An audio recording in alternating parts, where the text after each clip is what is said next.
You're listening to the Pre-Hospital Care podcast on the Medics Academy Network. Welcome back to the podcast. So we're going to dive into what is a growing role of high-fidelity simulation in improving clinical performance, team coordination, and patient outcomes in pre-hospital care systems. So simulation has moved from being really an educational luxury to becoming a strategic tool for preparing clinicians for what is really unpredictable and high stakes situations. So in this episode, we're going to explore not only the advantages of realistic experimental training, but also the critical role of targeted debriefing and video assisted debriefs in cementing learning, enhancing psychological safety, and driving measurable performance improvements. So our guest today is Ben King, founder and chief executive officer of Best Practice Medicine. It's a clinician-founded, Montana-based organization really dedicated to experimental healthcare education, high-fidelity simulation, travel paramedicine, and EMS response services. Ben is widely recognized as a thought leader in pre-hospital emergency medicine, team dynamics, and human performance under stress. He's also been a driving force in expanding the use of high-fidelity simulation to prepare providers for real-world clinical complexity. Welcome to the podcast, Ben. Thank you so much for having me. I'm really looking forward to visiting with you here a little bit today and sharing some of the lessons learned of the last decade of my life in high-fidelity simulation and asking key questions like, when clinicians make a bad decision, why do they make that bad decision? And how can we design intelligent learning environments that will prepare people not just for improving and saving the lives of their patients, but also improving and in some cases saving their lives as clinicians. There's a link between how we train people and how they're prepared and the stresses and challenges of these roles. So I'm excited to get into it with you.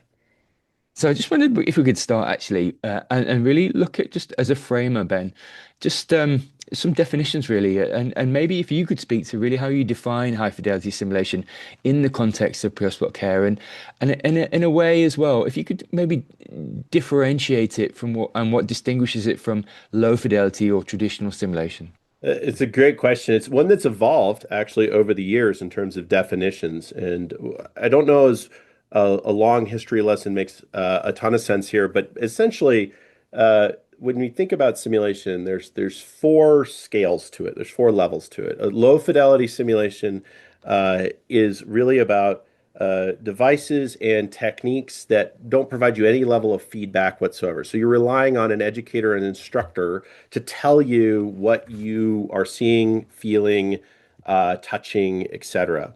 And a quick side note, it's interesting to point out that fidelity in this case, the root for this is faithful. So when we say low fidelity simulation, what we're saying is there's not a lot of faithfulness, there's not a lot of analogous experiences between that and what clinicians will likely go to experience. So you think about low fidelity simulation, like the classic CPR mannequin that is in the conference room in the basement, on the table, that every now and then you have to go in and you kind of have to play this imagination game and kind of guess what you're thinking to the instructor. Part of the problem with low fidelity simulation, we actually notice this, is if you only train in that environment, let's say you're an EMT and you're checking a carotid pulse. Well, in the learning environment you've been trained in, the peak of your training, if it was low fidelity, you turned around and you looked at an instructor and you said, "What's the pulse I feel?" If you go out in the field and watch an EMT that's trained that way, when that happens, we don't rise to the level of the challenge. We sink to the level of our best training. I'm going to say that again because that's really important. It's a guiding principle in my life. We don't rise to the occasion. We'd like to think we do, but we don't. We sink to the level of best training. And that's in everything that we do. So low fidelity simulation leads to some inherent challenges in the way that people are able to interact with their patients. So that's kind of low fidelity. Mid fidelity is there's some level of feedback, but it does not cause the learner to consider a comprehensive approach. So an example might be, okay, this simulator has arms and legs, and maybe I can feel a pulse on it, or maybe I can't, but it's sort of just taking up this space. I'm still relying on other tools or pieces of information or feedback to come up with a here's what I think my working diagnosis is, here's what I think is going on, etc. High fidelity simulation, commonly abbreviated as HFS. High fidelity simulation is something that's highly faithful. as in it gets as close as we can to the experiences somebody might have working in the field. And so that equipment, which is a little bit of an asterisk, lots of times simulation deteriorates into conversations around equipment. We should talk about why that is. But high fidelity simulation, those are simulators that are operated by well-trained, knowledgeable educators who have been trained in simulation pedagogy or the science of learning in the use of simulation. And they give you lots of pieces of feedback. So things like I can get a 12 lead. I can see whether or not there's equal chest rise and fall on either side. I can feel pulses at all my expected pulse points. Well-run high-fidelity simulation is typically done with no instructor present. Uh, that's another key function of that because the presence of an instructor does not inherently create the same psychological learning environment that we're going to ask people to go out and work in. In other words, you're not going to respond on your ambulance and have your ambulance or have your paramedic professor or your physician mentor or whoever that looks like for you standing next to you. So we've noticed there's a big change when you do that. So high fidelity simulation with educators not in the room leads to the fourth level of what we consider, which is really experiential learning. And experiential learning, just by a real short way of addressing this, experiential learning is when we take the experiences of high fidelity simulation and very thoughtfully and carefully curate the environment so that what people are experiencing is as close to possible as what they'd experience in the field. I hope that gives a little bit of the terms we use and how we think about simulation at the moment. Yeah, it does actually. And to your point around autonomy and being in the moment, because there's a guiding principle, and we'll get to it actually within the conversation around debrief and pulling the learning out. But actually, the mimicry and the reflection of real life situations where, as you're saying, you don't necessarily have an instructor next to you in real life is actually probably useful in simulation because you want that mimicry, you want that reflection to mimic real life. But could I get you to speak to, I've got a million thoughts about this, but I'm really interested in your thoughts really around the strategic value of high fidelity simulation, taking words off a didactic flat screen PowerPoint, 110 slide PowerPoint Yeah, on yeah. asthma You've been in to that class too, huh? yeah, exactly. To real world situations, to high fidelity simulation. Could I get you to speak to really, that translation of real world actionable knowledge? Yeah. I, it's a great question. We could spend the entire episode talking about it. I'll endeavor to be brief. Um, I started best practice medicine not because I wanted to grow a business, but because I saw this consistent problem. And frankly, it was upsetting, which was I would consistently see good clinicians make bad decisions that hurt people, and not because they wanted to. Like nobody shows up in healthcare and is like, if I bring my C game today, that's going to be fine. I don't know a single person in my 20 years of doing this that has that attitude. So then the question is, well, why? Why are people making choices in their clinical care practice for which there are best practices that are known that they likely have been exposed to, but they're not succeeding at? And what ultimately became this real keen driver for me is that it's not the things that we see every day that tend to create the greatest amount of challenge, both for patient care and outcomes, and also for clinician care and outcomes, something I care deeply about. Uh, it's the cases that stick with you that are typically the ones that are outside of your normal, hey, I see 20 of these a year, or I've started an IV every shift I've worked for the last 3 or 4 years. Chances are you're not going to be too stressed or challenged about starting an IV. Chances are pretty low that the last pediatric trauma code you worked with a fractured pelvis and a 6-year-old who was near death on the side of the road. We all have a couple of those stories in our careers. They're often career enders, or they can contribute to career ending, which is just this massive loss in our community. Those are the cases that generally benefit the most from high fidelity simulation and experiential learning. I'll use the two somewhat synonymously today. And so, from a strategic standpoint, the value of high fidelity simulation increases as the patient acuity increases. I say that again because it's an important intersection. Uh, Not every EMT student needs to have a full simulation experience for everything that they're being oriented to in their initial education. It does help in certain areas, but that's about kind of getting people up and going and getting some basics, down. But the more acute the patient that you might be experiencing, the lower in your training you're going to sink. And the truth is, what we call them is high acuity, low occurrence events. We actually have a program specifically designed for this called Halo. And so a Halo program basically looks and says, what are the most likely but most acute experiences that you're going to see in this period of time, and how can we adequately prepare you to do it?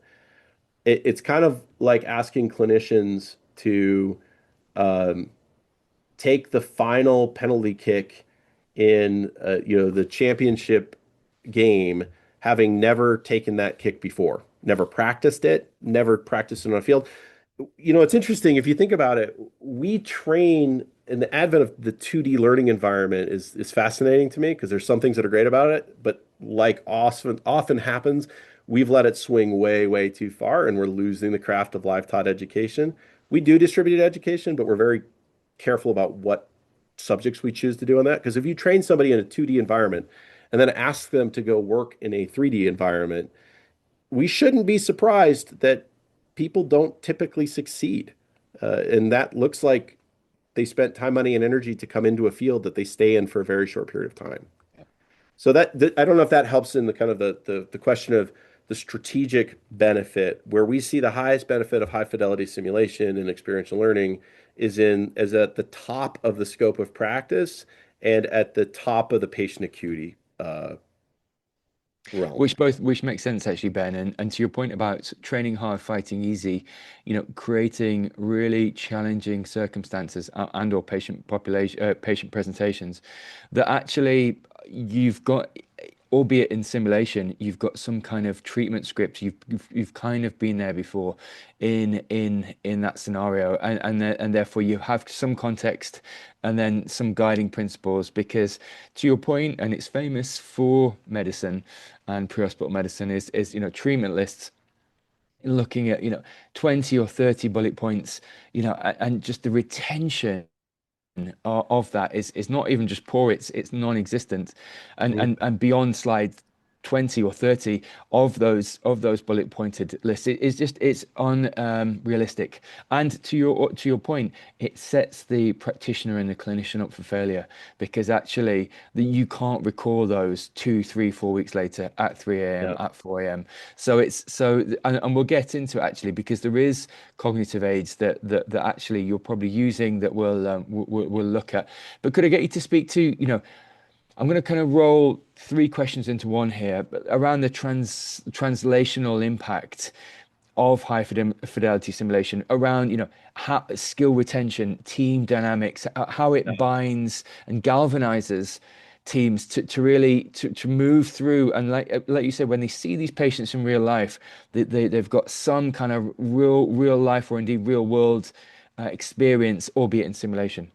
What the first thing that comes to my mind's eye is when people talk about a education model or a treatment modality, we are naturally and rightfully suspicious or questioning of like, yeah, but that does that actually have an impact? Does that actually work? I mean, it sounds like a good idea. And so early on, what I want to say is that uh, simulation is uh, uncontestedly proven to do four things. It's proven to improve patient outcomes. It's proven to reduce clinical preventable error. It's proven to improve team dynamics and performance. And it's proven to identify latent patient safety threats. which is just a fancy way of saying we can tell you what the future is. We can tell you where you're likely going to be struggling or where you have a risk in your hospital, in your air medical program, we work with the military, in your military unit, in your ambulance. And so the reason why we know this is because the raft of well done research on the impacts of these kinds of training and these approaches is enormous. We refresh actually every year that content, and we kind of like to say, don't take my word for it, because we don't know each other all that well necessarily. Your listeners don't know, like, who's this guy? We encourage people, like, go look at that, because it's proven to do that. So when you ask about what the role is in training teams and the dynamics that sets up, and why do high fidelity simulation? Like, yeah, okay, we can look and say, is it more engaging than sitting in front of a computer with three tabs open at a time, like going through, I'm doing this PowerPoint and this PowerPoint and this PowerPoint? Because let's be honest, like, don't tell anybody else.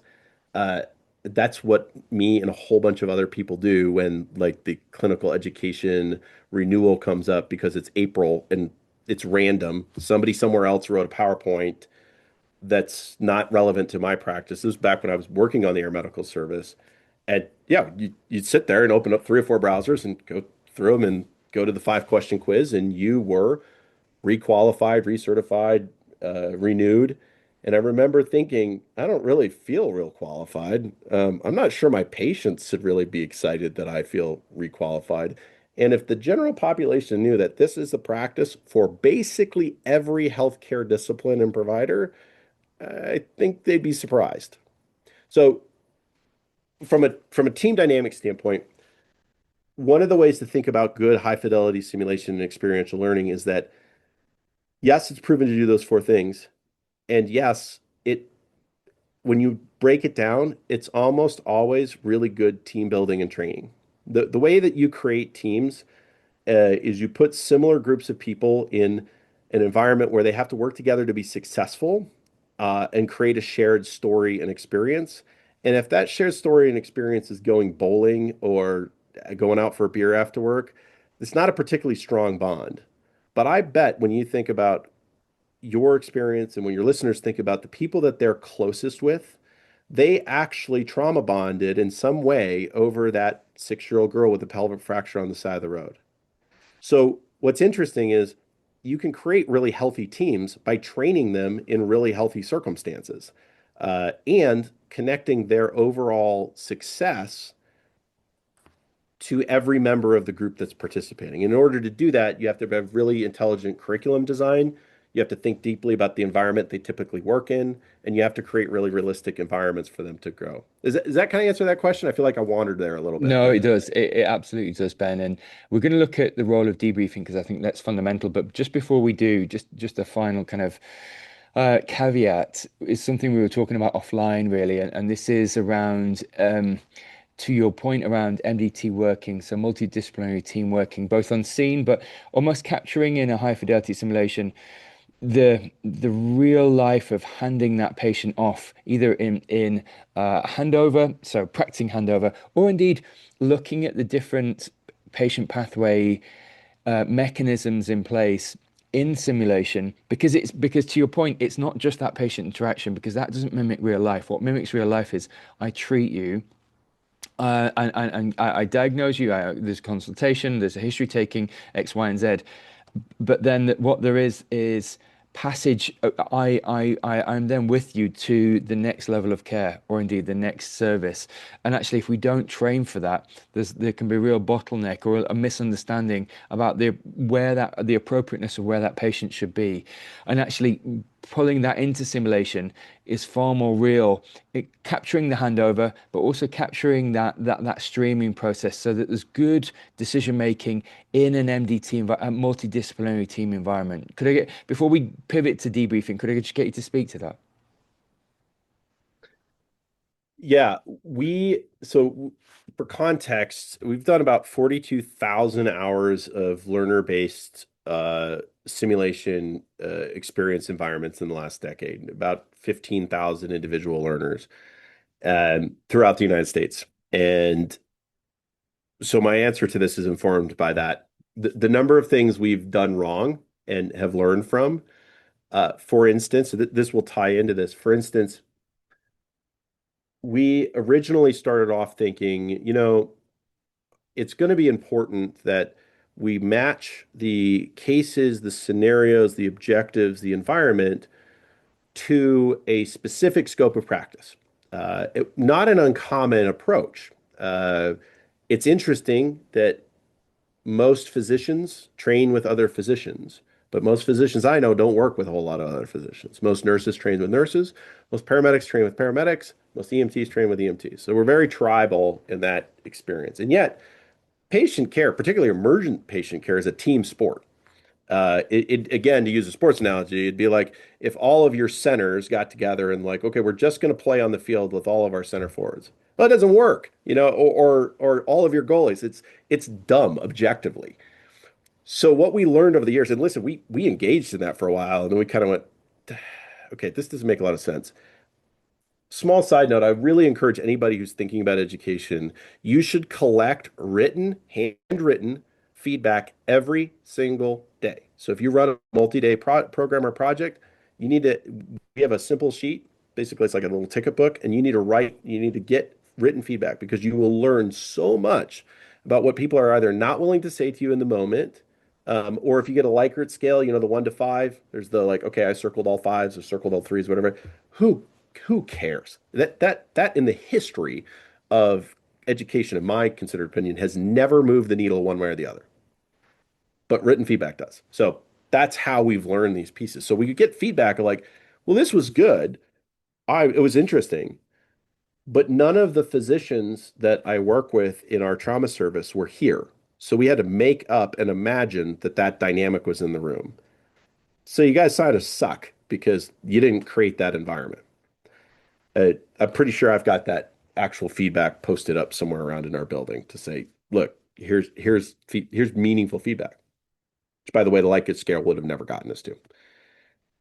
So as time has gone on, what we've really invested in is saying, look, when we work with organizations, we insist on the upfront. We say, listen, if you truly want to have an immersive and engaging experience, and if you're really interested in solving for challenges like my hospital has got more infections than I'd like it to have, or my EMS service is losing people and we're having a hard time growing our own and getting them excited about what could be possible, or I've got some team dynamics I don't like. There's lots of reasons why people might work with us.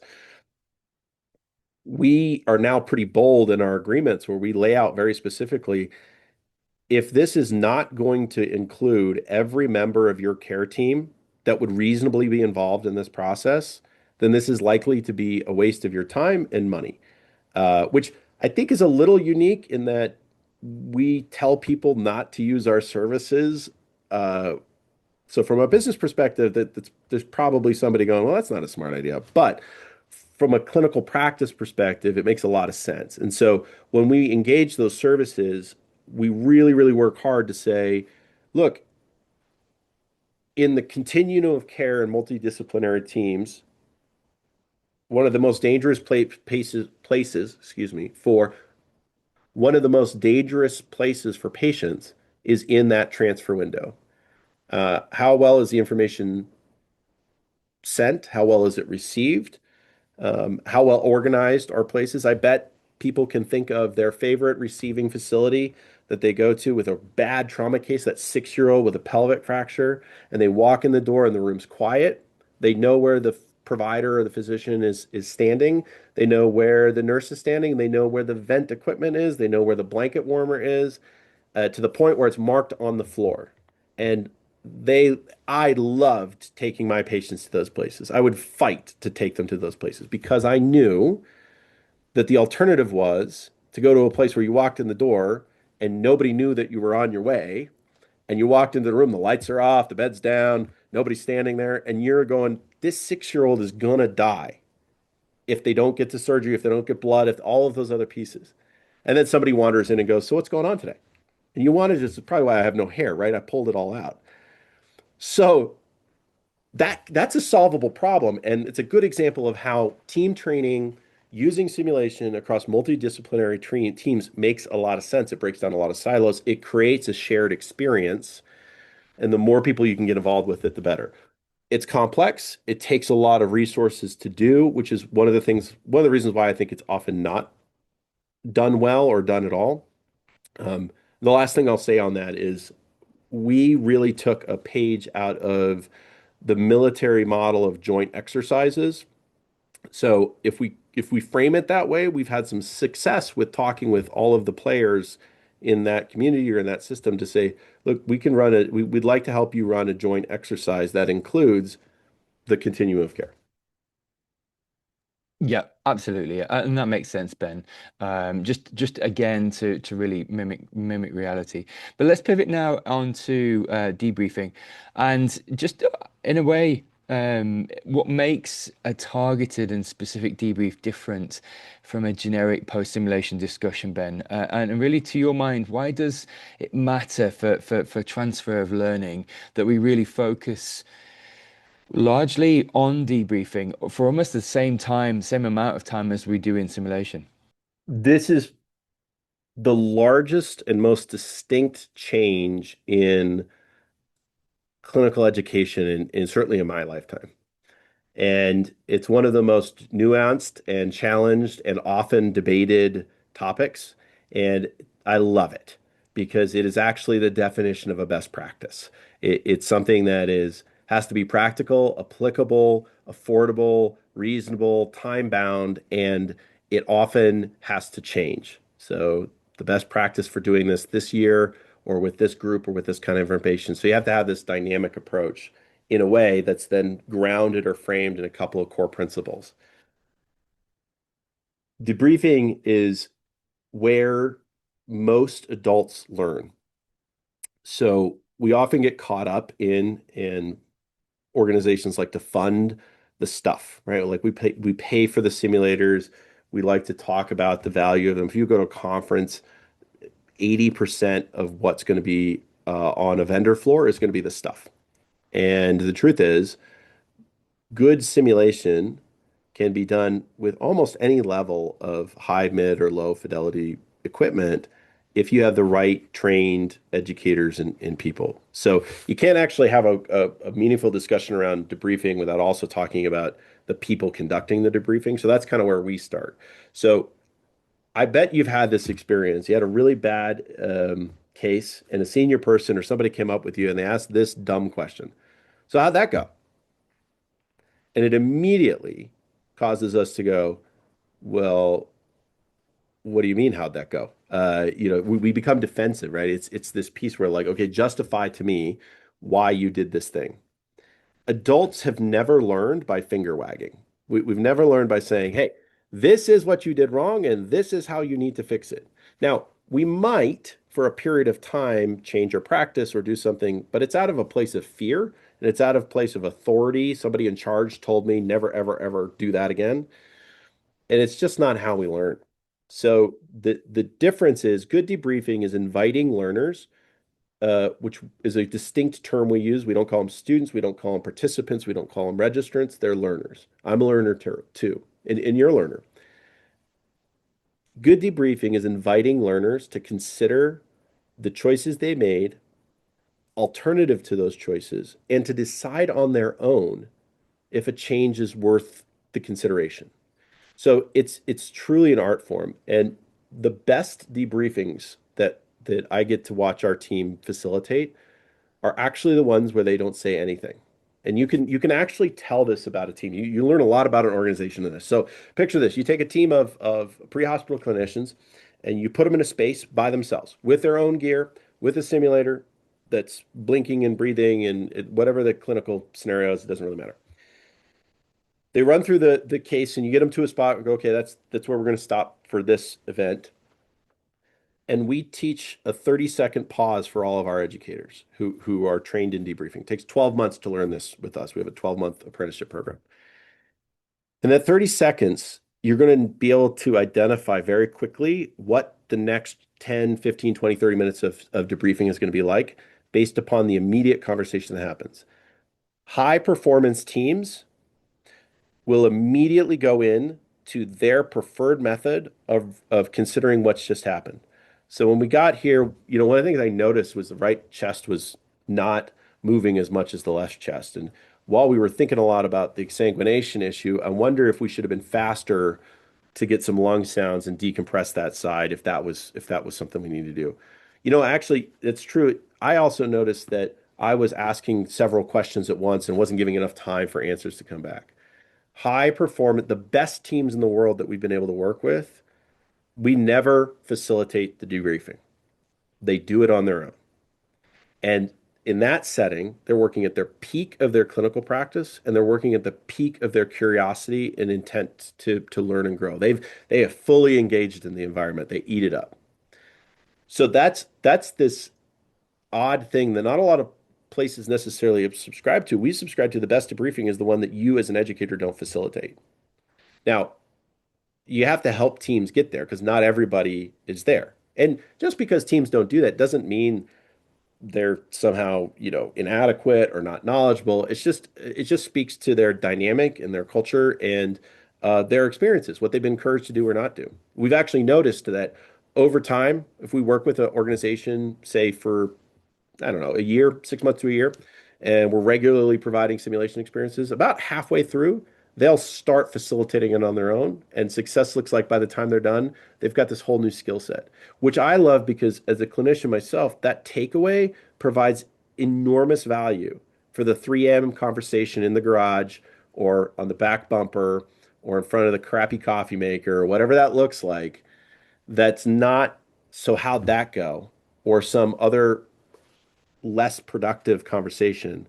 So that's one of our great leave behinds that we love with that development. Now, it is true that there are lots of approaches to debriefing. In fact, if you look it up, you'll get 3 to 10 dozen people who have written papers or have developed an acronym or have built a flow sheet, et cetera, that has that speaks to debriefing. And our approach to that is it's a little overwhelming because there's a lot of pieces out there.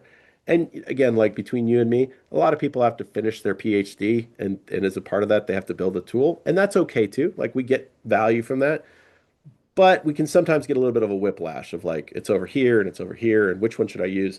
And at the end of the day, we prefer a methodology that we call debriefing with good judgment and plus delta modeling. But the truth is, if somebody's thinking about how to run good debriefings, there's a lot of strategies out there to do it. I don't believe it's accurate to go, listen, a good debriefing must be 2 times the amount of time they spent in the simulation, or it must be 5 minutes shorter, or it must include these 3 steps.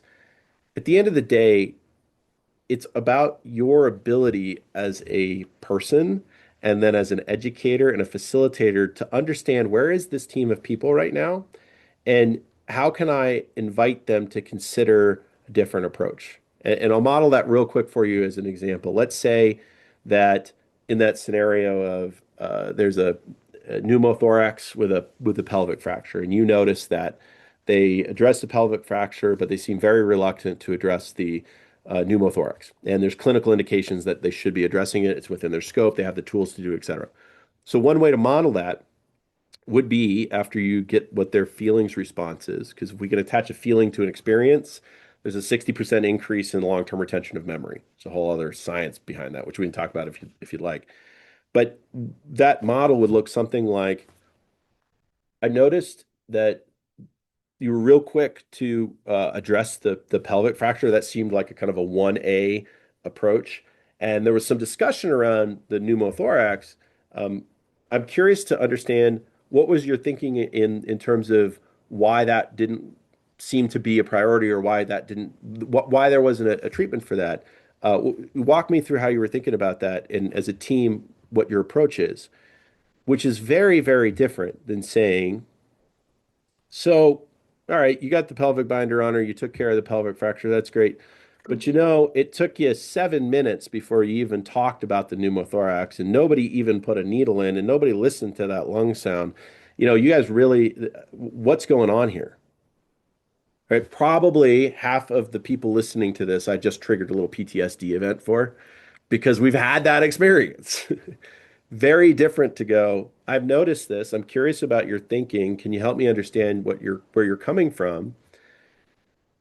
It invites you to then say, you know what? Actually, um, I don't know why we didn't approach that different. Or maybe they go, look, in our system, in our service, in our program, whatever that looks like, we've gotten our hands slapped pretty hard when we've done this, and so we're reluctant to approach it. Well, that's interesting. How does that show up in your patient care? So, does that kind of help with the concept of debriefing and kind of our philosophical approach to it? Yeah, it does actually, absolutely, Ben. And to your point about really having almost more of a Socratic approach, just questioning with a curious mind, but leading with open questions. Because also to your point, there could be multiple things going on in that person's mind, and it's giving them the space and the platform and the time just to unpack that actually in their terminology and their terms of reference. So I think I agree, and the subtle art of facilitation in a debrief is, to your point, knowing how much or how little to talk. And A, it's not about you. And B, it really is about platforming the clinician, getting their terms of reference, and then to your point, looking at what best practices and the delta plus. Or the plus delta, looking at the positive aspects, and then where is the delta? Where's the difference between where we need to be? And just and the good facilitation is allowing the narrative to unfold, looking at maybe justification or rationale, and then looking at the gaps, but leading through their story, and then bringing in best practice and closing those gaps to best practice, and a good facilitator actually doesn't have to speak too much. Maybe does, like you said, judges the dynamic, reads the room, steps in and steps out, but it's not about them. It really is about the group and reading the room. So that's a nice segue actually, Ben, into video assisted debrief, because Yeah. something I'd like to press on and really just get you to speak to, really, because there will be these groups that maybe look at the debrief and still in the back of their mind think, no, we didn't do that, or this dynamic didn't play out that way. But actually you flip the video out and you slow it down, and there's a whole segment which doesn't register in people's consciousness because of maybe the artificial stress, and you can start to, in slow time, really unpack some of these learning points through the video. Could I get you to really speak to that? You sure can. We might actually think differently about this, which is great. We might have a little bit of a difference of opinion here. So I hope you push me a little bit on it. I might push you a little bit on it. So here's a couple of things about video-based feedback. The average person, most people, don't particularly care for their appearance on video, the sound of their voice. I wouldn't be surprised if you had that experience in your podcasting realm. And as a result, the first thing you have to address if you're going to run video-based debriefing or playback is that psychological safety.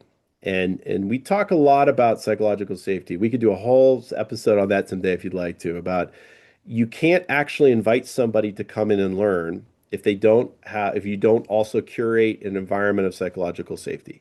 And that's especially difficult in multidisciplinary teams because a paramedic who is expected to maybe, be the leader on their team, a senior person on their team, doesn't necessarily love the idea of potentially being wrong or making a mistake or an error in front of their team. And so you have to be really careful about how you set those environments up. So, like most things, video debriefing is really about how you frame it and what your goal with it is. The part that might surprise you and might not is that we do not believe that video debriefing plays a significant factor in adjusting practices, attitudes, approaches. Now, there are plenty of organizations that do. I'd be happy to refer you to some that are like really, really into it.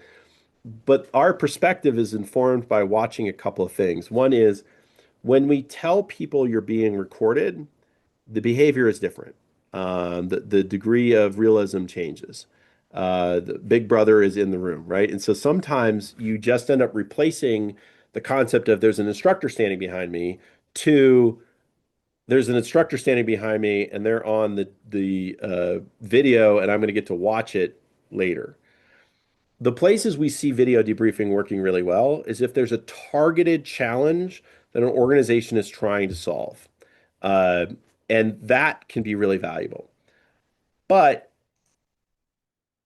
to the point of debriefing and why it's so important to do, if somebody has a learning experience and they leave with the sense that they have failed or that somebody else believes they have failed, they are actually reinforcing the wrong thing.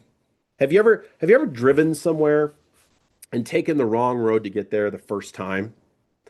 And then every time that you go there after that, you take the same bad or wrong way to get there. Have you ever had that experience? Yeah, yeah, absolutely. Yeah, I Absolutely. certainly have. And my point with bringing that up is our brains use a process called recognition prime decision making or RPDM, and it's our mental Rolodex of experiences. And if we don't have an experience, our brains are the best simulators. If we don't have an experience of taking care of a 6-year-old with a pelvic fracture, then we simulate what it might look like in our mind. It's the same reason why new clinicians will often daydream about, well, what if that car in front of me flipped over? Or what if that house caught fire? Or what if a cardiac arrest came into my ER? How would I handle that? That's the brain building and simulating those thoughts and experience. So video debriefing, what we found is actually much, much more valuable when you flip it around of what you're taking video of and why you're taking it. So our practice is every educator, every simulation educator that works for us or is part of our team has to, on a regular basis, record from beginning to end that the total experience. So they have to record themselves giving a pre-brief, which is actually there's just as much value in a pre-brief as there is in the debrief. How you set it up, which is how you create the psychological safety, how you create the level of engagement. There's a handful of things we go through. We talk about our fiction agreement. We talk about our basic assumption. We talk about our Vegas rules, which is what happens here stays here. And we set up what the key factors that we're going to be working on today are. Then we have them record the actual simulation, and then we record them facilitating the debrief. So what we use video recording for is for the educators and facilitators development. Every one of our team, we have a peer review process that we sort of modified the classic read a chart or a patient care report that the previous crew used and give them feedback on. Well, our team, what we do is our team reviews themselves and says, hey, Ben, I watched you conduct this debriefing last month, and I noticed that you seem to kind of get stuck on non-engaging everybody in the room.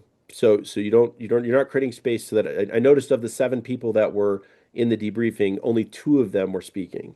So you might think about what the tools and trainings that we offer to our team are to have everybody engaged. So it's interesting because again, a lot of organizations look at video debriefing like it's this really innovative, cutting edge, frontline piece. And there will be people that strongly disagree with our perspective and opinion. That's okay. But our perspective and opinion is video debriefing is mostly valuable to the educators. We should turn the lens around because if somebody is going to feel defensive, showing them a video that proves that their perspective was wrong doesn't accomplish anything.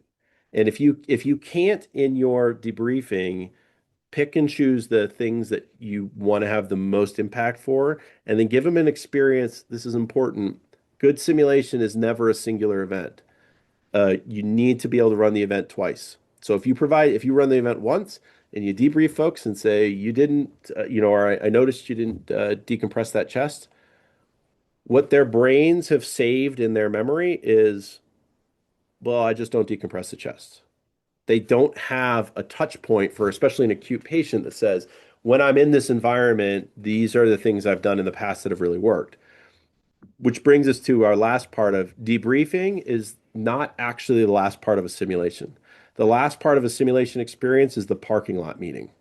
So What is the parking lot meeting about when these people who participated in this experience leave this building? Do they all go to their cars on their own and or wherever they're going with their heads down and kicking rocks?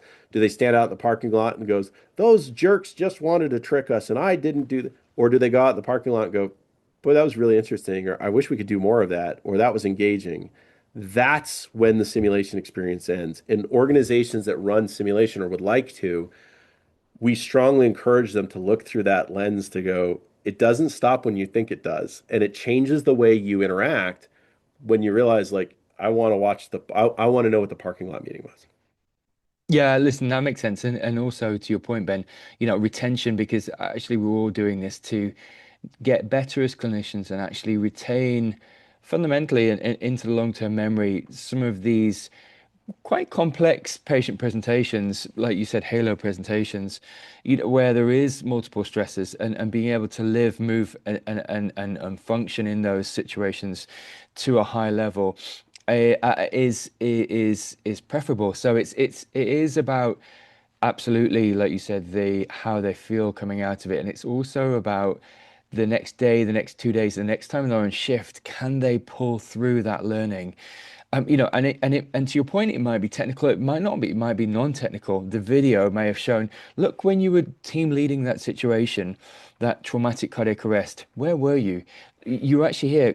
If you stood here at the foot end, Mm. a good line of sight, and actually it just might prompt them just to move around to a more highly visible area in real life practice, where and get the read receipts, get the closed loop communication, get the team task focused on different aspects, but just really galvanize that learning, pull it through from training into reality. Um, so just looking at this, because you made an earlier point actually, and it's a fantastic point around you actually, if an institution doesn't have too much money, Mm. and but they want to pull through some of these, these really high fidelity situations with not too much money. Talk us through scalability and also talk us through how you can still enact high fidelity simulation without maybe having too many resources, and really garnering some of those lessons learned without the $10,000 mannequin. Yeah. I love this subject because this is one of the areas that over the last decade I've really learned that, look, having well-intentioned desires and efforts and interests and willingness to learn and grow are only as good as your savviness on how to make something truly sustainable. And what I've learned is that many organizations don't have a lot of people or skill sets or backgrounds that really dig into what does sustainability look like. They're pretty good at okay, we have to, we can get this equipment, this foundation can help us get the stuff, but in general, you can't have a good conversation about high fidelity simulation without talking about the economics. And that's where, to my perspective, the entrepreneurial and small business mindset intersects really well because the reality is that there's three major costs in running simulation. The one that most people think about is this is the equipment. And the good news is it's actually probably the least difficult to overcome because organizations are pretty good at going out and saying, we need to buy this. And there's lots of resources and ways to purchase equipment. Uh, it's what I will say from a normalization standpoint, um, just in terms of volume, so people kind of have an understanding. Most high fidelity simulators that we would sort of talk about that are high fidelity are between 60 and $100,000. So they're very sophisticated. They are very complex, and that we could have a whole podcast about sort of the marketplace on that and things to look out for, and again, lessons we've learned because we've broken a lot of stuff over the years. So the first major expense center is the stuff, the gear and the equipment. And that's solvable generally through the same way an organization might solve. We need to buy new cardiac monitors for our program, or we need to, and there's ways to build justifications, et cetera, for that. The second biggest expense that almost nobody thinks about is, well, now that I have this stuff, I have to have people that we've invested seriously in to be able to use it. Because I will tell you that at least on our side of the pond in the United States, I can throw a rock and hit an organization that has a simulator or several in their basement, in their closet, in their medical library, in an old ambulance somewhere, and less than 5% know how to turn them on. And most organizations are using them in these really expensive CPR trainers. And that's super common. And we asked ourselves the question, like, well, why is that? Well, the reason we see that happening is because the second part of the investment is rarely made, which is in the people. And it's not a cliche thing. It's not like a invest in your people. It's like, no, actually, this is about experiential learning and the approach that's necessary to be successful in this. Otherwise, you just have a really fancy piece of plastic with cell phone parts in it. Uh, so that is the second bucket. And then the third bucket is, are you matching the demand or the need of the organization, the community, the system you're serving with your program in a long-term basis? In other words, can you lay out how there might be 1,000 clinicians in your region, all 1,000 of them require X number of hours of education per year? That education can be valued at this dollar amount or this investment amount. And as a result, here's the long-term path to get there. And so steps 2 and 3 economically are very rarely understood or addressed. And that's why so many simulation programs fail. I mean, every year, dozens and dozens of well-meaning simulation efforts in the United States collapse. We know this because oftentimes we end up helping support trying to get to the next generation, or we'll get a phone call that says we're about ready, we have no money left, the grants run out, the philanthropies run out, et cetera. So not exactly the question you were asking, but it's the setup. That's my answer to the setup, which is organizations that have a perception that this is out of reach from an economics perspective should ask themselves a couple of questions. And the first is, what is the risk that we are running as an organization or as a team in the way that we're providing patient care? In other words, if something goes badly or poorly in the next year, what's that look like? And what could be the potential issue for us?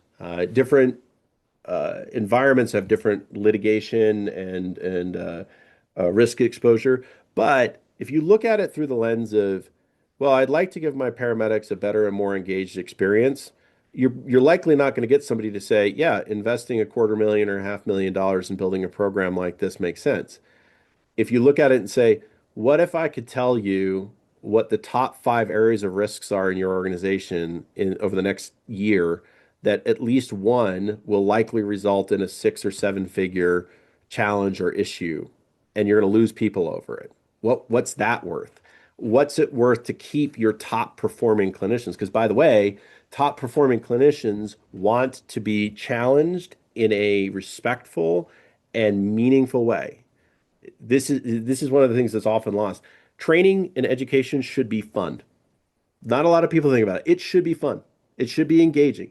It should leave you with a smile on your face and sweat on your body and trash on the floor. That's good training. That's good experiential learning. And so if when you help, organizations should ask some questions around this. One of the things we often work with teams on is say, what does it cost you to have somebody that's worked for you for 5 years leave your organization? What's the impact of that?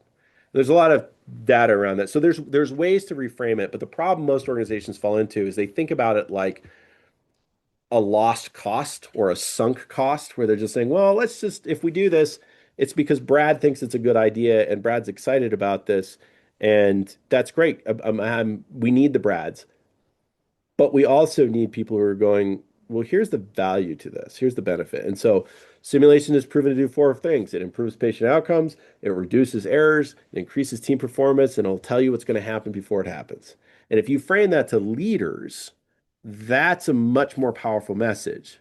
And so we encourage organizations to take that approach, or people that are advocating for this to say, hey, boss, what if I could tell you that we could improve care, reduce the number of errors that happen, get our team working better together, and be able to tell you what's going to happen and fix it beforehand? Would that be worth having a conversation about how we could tackle that? So framing it in that way has been a really successful piece. The last thing I'll say on this, if I can have another minute on it. Okay, the last thing I'll say on this is I don't want this to be a shameless plug, but this is kind of a shameless plug, which is we sit in that exact space. So in the same way that clinicians need to see a certain number of high acuity patients year over year in the prevention of the development of complex PTSD, of failure to perform, of taking poor care of patients, so do high quality, high fidelity simulation educators. So if you're only running a high fidelity simulation experience once a year or once every other month or whatever that looks like, your competency and confidence level is only going to be so high. And so we have built an entire team on the idea that every clinician deserves to have access to meaningful resources that helps them make better decisions, that improves patient care, but they don't need that access in a brick and mortar system and expense and fixed cost because they don't need it 100% of the time. And the infrastructure just doesn't pencil frequently for you to have your simulation center at, in your location. And so the one of the answers that we work with organizations that say, well, this just isn't a financial priority for us, or we don't have the economic viability to do this, is we say, well, you're right, you probably don't, because to develop a 1,100 square foot, let's say 6 room simulation space with all the associated equipment, just the capital expenditure for that is about a $5 to $7 million investment. It doesn't pencil. You likely will never receive a return on that, which is why almost all simulation centers have somebody's name next to them, money donated by, et cetera, et cetera. And that's great, but it's kind of this vicious cycle because then they collapse somewhere down the road. And the community learns it can't be consistent. And then people just go, well, okay, it's just this idea. So what we designed and ran in Montana and now run across the United States is mobile-based simulation labs. And so we have a tractor trailer. That's our most recent iteration. It's 1,100 square feet, 6 rooms. We are accredited by the Society for Simulation in Healthcare. We were the first mobile-based program to ever be recognized in that way.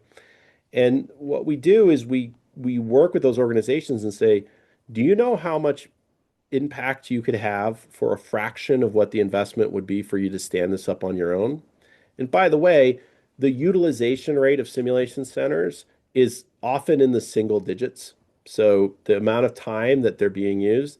And that's why the idea is to say, look, we are to high fidelity clinical education and patient care what the mobile MRI is to imaging.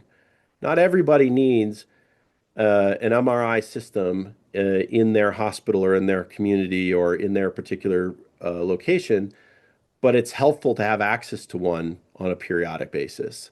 And so that's really, in our mind, the way to create equitable long-term access is to develop a mobile program that is a shared resource amongst multiple different kinds of providers. So we work with the military, we work with state governments, we work with the federal government, work hospitals, EMS organizations, fire departments. We even do work with law enforcement, as a for instance. And so that then keeps our teams busy and highly engaged. As a result, their confidence and competence goes up, and as a result, the experience for the learners goes up. And that's so I don't want to plug us too much there, but that's the specific space that we've built in to help solve that problem of frequency. Yeah, no, absolutely. Well, I think what we'll do in the show notes, we'll link to Best Practice Medicine. There's some fantastic resources there. And I think in slow time, it'd be helpful for listeners just to go away and unpick that. But to your Mhm. point around taking that burden of training and taking that burden of funding, and utilization so that they can actually optimize utilization of simulation from a party like yourself, rather than have it in-house but only use it 5% of the time, but Yeah. taking up 95% of the cost, and of the finances to resource it. So Yeah. Yeah. it's absolutely solving a problem for institutions. But just Yeah. it's And just yeah. no, I was just going to say, I can reframe that real quickly in a much shorter piece, which would be say something like, one of the things we've really noticed is that uh, if we can use simulators and simulation-based educators in a consortium model or in a shared resources model, kind of like a mutual aid piece, not every community needs to have a ladder truck, but every community needs to have access to one. So what we've seen work really well in lots of systems is a mobile-based program that reduces the infrastructure, capital expenditure, et cetera, to build a fixed location, which has the additional benefit of we've learned over the last decade that people don't generally like leaving their parking lot. So if you have a training facility that's 2 miles away, you're still going to fight to get people to come there versus saying, you know what, we can put this in the parking lot. By the way, physicians, hospitals, et cetera, they love this because they can actually just schedule this around regular patient care. So going out and seeing the three simulated patients are part of their rounds. EMS services love it because it can be done on shift. And they can say, look, we would be actively staging here anyways. This is a call that we're going to go on. By the way, sometimes you use dispatch systems and integrate the whole 9 yards. Super fun to do. And that's one of the ways that we really see the economic problem be solved is to say, look, package it in a mobile setting, get multiple stakeholders involved, take a business first approach to it, and you'll be one of the few long-term successful simulation programs that are out there. So that's how we see that problem get challenged or tackled a lot. So just finally, Ben, as we come into land on the conversation, could I get you to speak to this is quite a noisy and indeed busy space for a lot of um, different technologies, but could I get you to speak to really the future of and indeed the next generation of high fidelity simulation and debrief practices? We're seeing a lot of AI, extended Yeah. reality, AR, VR, companies in this space. But could I get you to maybe, yeah, just really share your thoughts on what you see the next generation of high fidelity being? But you're spot on. There's so many. I like how you said there's a lot of noise in the space. It can be confusing for people who are trying to figure out what is a good pathway forward. What would work for my team or my agency? And so there's a couple of things that we're thinking deeply about, and we're watching trends and patterns evolve. Uh, let's start with some of the things that we're not super excited about. So the world of AR and VR is kind of a repackaged version of learning management systems in 2D environments. It's interesting, it's fun, it's engaging. There's very little evidence to show that it actually creates long-term retention of experience and memory. I'm not saying that it doesn't. We haven't seen that kind of support in the same way we've seen support for how hands-on high fidelity simulation goes. I see AR, VR technology being value in the one area that we can't really, that we still ask adults to play imagination in, which is the you're arriving at this house and this is what it looks like, or you walk into this bedroom and this is what it looks like. That seems to have a lot of value. But the same people who we're also really excited to say, let's write a universal 10 PowerPoint slide learning management piece and ask a 5 question quiz. It's essentially the same industry. So AR, VR, it's been around for a long time. There's probably some use cases that make sense. Not something we're super excited about. What we are excited about is there is more manufacturers and innovators in the market for building simulators than there has ever been. And as a result, there's competition, which drives down cost, and we're seeing some minor improvements in durability. And what I mean by that is we use so many different kinds of simulators and put thousands of hours on them that we've got a really good idea of the ones that are going to break quickly. And when they do, it's a really expensive proposition. And the whole industry is sort of built around the idea that most most of the big simulation companies that build simulators make a good portion of their revenue on their maintenance contracts and on their warranties, which sort of seems self-enriching because it doesn't necessarily drive them to say, well, we want this to be able to be fixed in the field. We want to have a custom battery that nobody can work on. We want to have it be a sealed unit, et cetera. But then we're going to use super cheap parts to build it. So we're seeing some improvement there, but there's a long ways to go. If somebody's thinking about building an organization, if you were to figure out or solve the problem of how you create a ultra durable simulator, you'd have a lot of people knocking on your door. The thing that we're most, I'm not going to say excited because I'm not sure how to see it just yet, but interested in is what is the role and the potential impact of large language models and AI tools in the science of adult learning as a whole? Sort of question one. And then how will that show up in experiential based learning? And I'll tell you where my brain goes. I'm one of those people that lays downstairs at the ceiling for 5 hours at night, and where my brain has gone is I actually think that we've got a really unique opportunity. We're kicking this idea around as a pilot. What if you could go into a community or an organization and you had the ability to review a terabyte worth of patient care data in that community using a trained tool and model, and it was able to very quickly say, here are the things that probably some of these things are probably known, but some of them are also probably not recognized. So here's how people die or the diseases that they tend to have in this area. And we have data banks for that. And how could we then say, okay, well, we should build content and learning experiences specifically designed for these kinds of learners, this phenotype of learner. What if we could take a roster and say, specifically design this to be highly impactful for these specific people, which we take steps to do, but it's tremendously time intensive. We can now actually build cases and scenarios, which historically were actually things that vendors would want to sell to you, like buy my simulator and buy this expansion pack of 50 scenarios.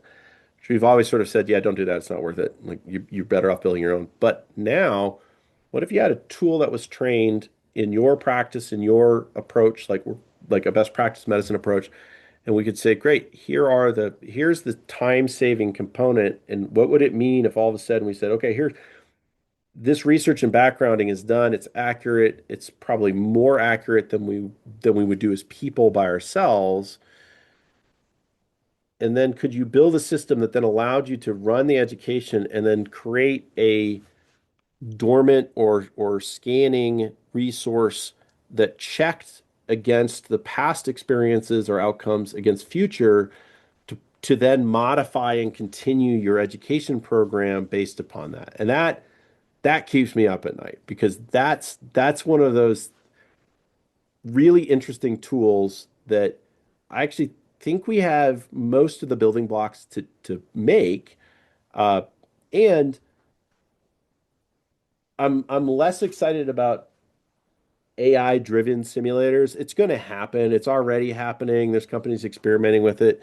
The truth is, if you took an AI tool right now, you could wire it into your system or your microphone system to simulate a patient today. And I think my overall take on AI is I think that it is going to rapidly reduce major SaaS and technology industry services because we are able to build them more bespoke, more custom on our own. And so I'm just seeing that in the global business environment that we, connect to. But so those are the things I'm most interested in kind of in that order. I think AR, VR is there. I don't see a whole bunch of major jumps in it. Works in some places, not a thing we found to be super useful. I think that The increased durability of simulators will drive down cost, and more competition is good. And I think that AI will, like in most things, probably fundamentally change our best practices. And I'd love to stay in touch with you and share like, oh, this is what we've learned now. Because that's really what it's all about, I think. I think that's certainly why I feel called to work in the space that I do, and why I'm excited to talk about it, because we certainly are not, we don't hold a monopoly on good ideas, and we love to be out in the world and going, well, what if, or what could happen? And so I really appreciate you having me on the show today. Oh, listen, it's a pleasure, absolute pleasure. And thank you for coming on, actually, Ben, and actually just sharing your thoughts and your reflections. We'll put links to best practice medicine in the show notes. But listen, thank you again, and we'll have another conversation down the line for sure. But thank you again. Thank you. You're listening to the Pre-Hospital Care podcast on the Medics Academy Network.